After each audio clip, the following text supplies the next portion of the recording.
Loan ಕೊಡಿಸೋದಾಗಿ ಅಮಾಯಕರಿಗೆ ವಂಚಿಸ್ತಾ ಇದ್ದಂತಹ gang ಈಗ ತಗಲಾಕೊಂಡಿದೆ. ಮಹಿಳೆಯರನ್ನೇ target ಮಾಡಿ ವಂಚಿಸ್ತಾ ಇತ್ತು ಈ ಗ್ಯಾಂಗ್. ಕಾವೇರಿ ಸೌಹಾರ್ದ ಆಕ್ಸಿಸ್ ಫಿನ್ಕಾರ್ಪ್ ಹೆಸರಲ್ಲಿ ಮೋಸ ಮಾಡ್ತಾ ಇದ್ರು. ಸೂರ್ಯ, ಅಮೃತ್ ಗೌಡ ಎಂಬಾತರಿಂದ ನಕಲಿ ಬ್ಯಾಂಕ್ ಹೆಸರಲ್ಲಿ ವಂಚಿಸಿದ್ದಾರೆ. ಬಸವೇಶ್ವರ ನಗರದಲ್ಲಿ ಬ್ಯಾಂಕ್ ಇದೆ ಅಂತ ಸುಳ್ಳು ಮಾಹಿತಿ ಹಂಚಿಕೊಂಡು ಬಸವೇಶ್ವರ ನಗರದಲ್ಲಿ ಕೊಟ್ಟಿದ್ದ ಬ್ಯಾಂಕ್ ಅಡ್ರೆಸ್ ಫುಲ್ ಫೇಕ್. ಈಗ ಬೆಂಗಳೂರು ಸೇರಿದಂತೆ ಹಲವು ಕಡೆ ಈ ವಂಚಕರು ಇದೇ ರೀತಿಯಾಗಿ ಹೆಣ್ಮಕ್ಳನ್ನೇ ಟಾರ್ಗೆಟ್ ಮಾಡಿದ್ದಾರೆ. ಬೆಂಗಳೂರಿನ ವೃದ್ಧೆಯೊಬ್ಬರಿಗೆ ಲೋನ್ ಕೊಡಿಸ್ತೀನಿ ಅಂತ ಹೇಳಿ ವಂಚನೆ ಮಾಡಿದರೆ ಲೋನ್ ಹೆಸರಲ್ಲಿ ವೃದ್ಧೆಯಿಂದ 40,000 ರೂಪಾಯಿ ಪಡೆದು ವಂಚಿಸಿದ್ದಾರೆ. ಬಸವೇಶ್ವರ ನಗರ ಪೊಲೀಸ್ ಠಾಣೆಗೆ ಆ ವೃದ್ಧೆ ಈಗ ಬಂದು ದೂರು ಕೊಟ್ಟಿದ್ದಾರೆ. ಇದುವರೆಗೂ ಕೂಡ ಆರೋಪಿಗಳನ್ನ ಬಂಧಿಸೋಕೆ ಪೊಲೀಸರು ಹಿಂದೇಟು ಹಾಕ್ತಾ ಇದ್ದಾರಂತೆ. ಯಾಕೆ? ಬೇರೆ ಏನು ಕೆಲಸ ಇದೆ ಇವ್ರಿಗೆ? ಪೊಲೀಸ್ ಠಾಣೆಗೆ ಅಲೆದು ಪಾಪ ಆ ವೃದ್ಧೆ ಸಾಕಾಗಿ ಹೋಗಿದ್ದಾರೆ.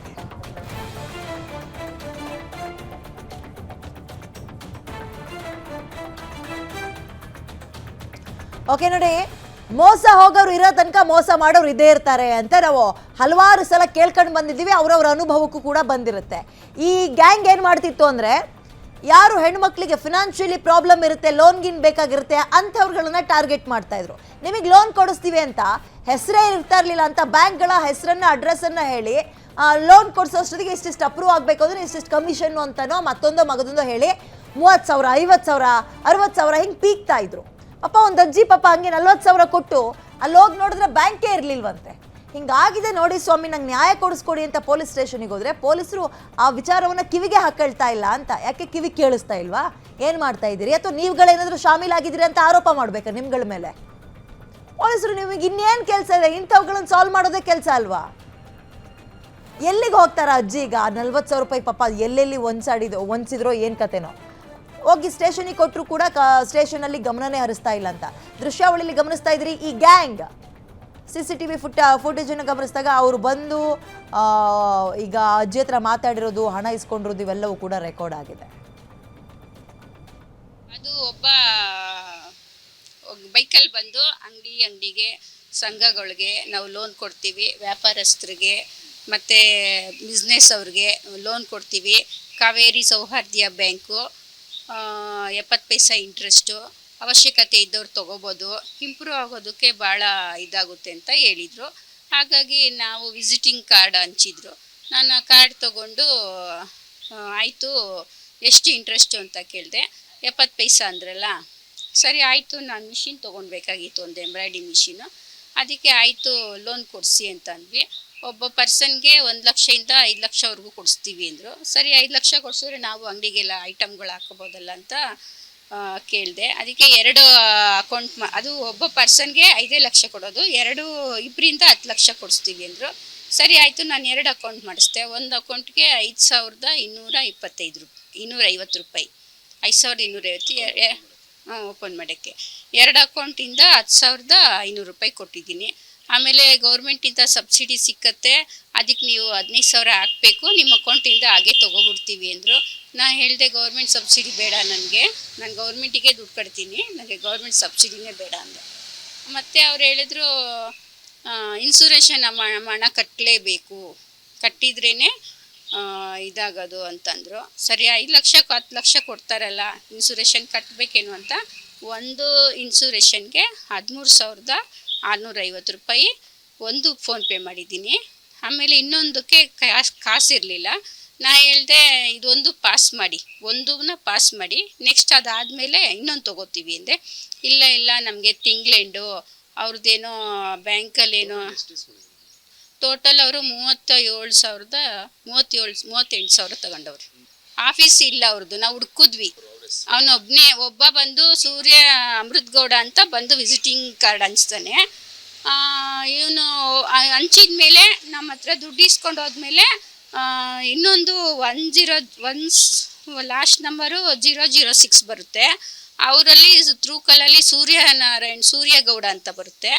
ಅವರು ಬಂದು ನಾವು ಮ್ಯಾನೇಜರ್ ಮಾತಾಡ್ತಿರೋದು, ನಮ್ಮ ಕಡೆಯವ್ರು ನಿಮಗೆ ವಿಸಿಟಿಂಗ್ ಮಾಡಿದಾರ, ಹಾಗಿದ್ರೆ ಅವ್ರಿಗೆಲ್ಲ ಲಂಚ ಪಂಚ ಕೊಡಬೇಡಿ, ಅವ್ರನ್ನೇದು ದುಡ್ಡು ಕೇಳಿದ್ರೆ ನಮಗೆ ಫೋನ್ ಮಾಡಿ, ಏನೇ ಪ್ರಾಬ್ಲಮ್ ಇದ್ರಿ ನಂಬರಿಗೆ ಫೋನ್. ಒಬ್ಬನೇ ಅಮೃತ್ ಗೌಡ ಅನ್ನೋನು ಒಬ್ಬನೇ. ನಮಗೆ ಫೋನ್ ಮಾಡಿ ಎಂಕ್ವೈರಿ ಮಾಡೋದು ಸೂರ್ಯಗೌಡ. ನನಗೆ ಗೊತ್ತಿಲ್ಲ. ಸ್ವಿಚ್ ಆಫ್, ಸೂರ್ಯಗೌಡಂದು ಸ್ವಿಚ್ ಆಫ್, ತಗೊಂಡ್ಮೇಲೆ ಎಲ್ಲ ಆದಮೇಲೆ ಸ್ವಿಚ್ ಆಫ್, ಆಯಪ್ಪಂದು ಸ್ವಿಚ್ ಆಫ್. ಪ್ರತಿಯೊಂದನ್ನು ಕೊಡೋಕ್ಕೆ ಮುಂಚೆ ಅವ್ರು ಹೇಗೆ ಮಾತಾಡಿದ್ರು. ಓಕೆ, ಮೋರ್ ಡೀಟೇಲ್ಸ್ ನನ್ನ ಕಲೀಗ ಅಜಯ್ ನೀಡ್ತಾರೆ. ಅಜಯ್, ಈ ರೀತಿಯ ದೋಖಾಗಳು ಇತ್ತೀಚೆಗೆ ಹೆಚ್ಚಾಗ್ತಾ ಇದೆ. ಬಟ್ ಪ್ರಶ್ನೆ, ಪೊಲೀಸರು ಯಾಕೆ ಇದ್ರ ಬಗ್ಗೆ ಕಂಪ್ಲೇಂಟ್ ಕೊಟ್ಟರು ತಗೊಳ್ತಾ ಇಲ್ಲ? ಆ್ಯಂಡ್ ಈ ಗ್ಯಾಂಗ್ ಬಗ್ಗೆ ಏನು ಸಿಗ್ತಾ ಇದೆ ಮಾಹಿತಿ ಸದ್ಯಕ್ಕೆ?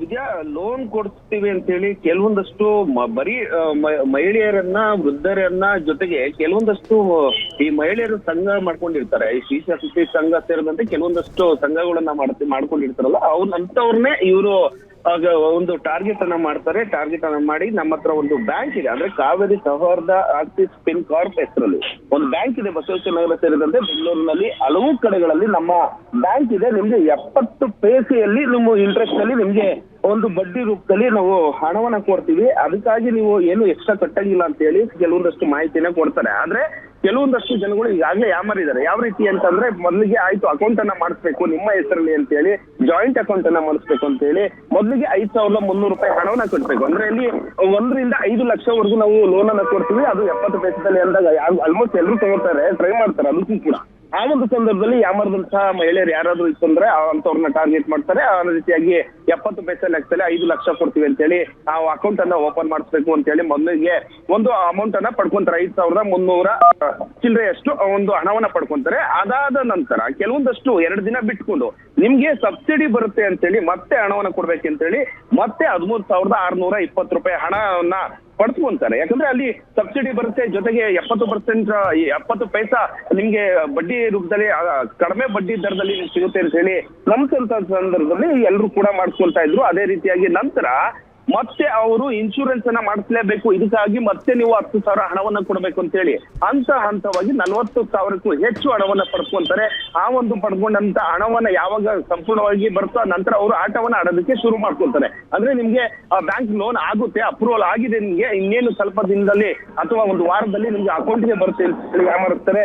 ನಂತರ ಯಾವಾಗ ಲೋನ್ ಅನ್ನ ಪಡ್ಕೊಂಡಂತ ಒಂದು ಪಡೆಯುವಂತ ಸಂದರ್ಭದಲ್ಲಿ ಅವರು ಅಕೌಂಟ್ಗೆ ಇನ್ನೂ ಬಂದಿಲ್ಲ ಅಂತ ಹೇಳಿ ಮಹಿಳೆಯರು ಸಾಕಷ್ಟು ಕರೆ ಮಾಡಿದಂತ ಸಂದರ್ಭದಲ್ಲಿ ನೇರವಾಗಿ ಅವರು ಬ್ಲಾಕ್ ಮಾಡುವಂತ ಕೆಲಸವನ್ನ ಮಾಡ್ತಾರೆ. ಅದೇ ರೀತಿಯಾಗಿ ಒಂದು ಸ್ವಿಚ್ ಆಫ್ ಮಾಡುವಂತ ಕೆಲಸವನ್ನ ಮಾಡ್ತಾರೆ. ಆದ್ರೆ ಬೇರೆ ಯಾರಾದ್ರೂ ಅನ್ನೋನ್ ನಂಬರ್ ಇಂದ ಫೋನ್ ಮಾಡಿದ್ರೆ ಅವರು ಅದೇ ವ್ಯಕ್ತಿಗಳು, ಈ ಅಮೃತ್ ಗೌಡ ಹಾಗೂ ಸೂರ್ಯ ಅಂತ ಏನಿದ್ದಾರೆ, ಅವ್ರು ಮಾತಾಡ್ತಾರೆ. ಮತ್ತೆ ಬೇರೆ ಲೇಡೀಸ್ ಯಾರಾದ್ರೂ ಮಾತಾಡುವಂತ ಸಂದರ್ಭದಲ್ಲಿ ಮತ್ತೆ ಲೋನ್ ಕೊಡ್ತೀವಿ ಅಂತಾನೆ ಹೇಳ್ತಾರೆ.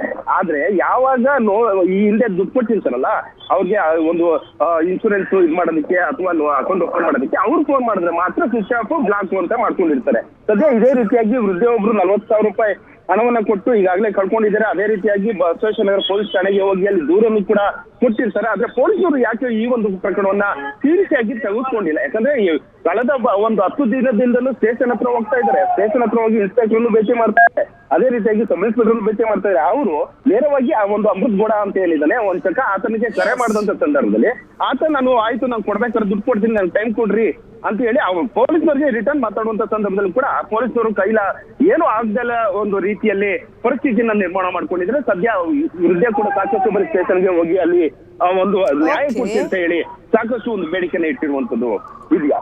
ಧನ್ಯವಾದ ಡೀಟೇಲ್ಸ್ಗೆ.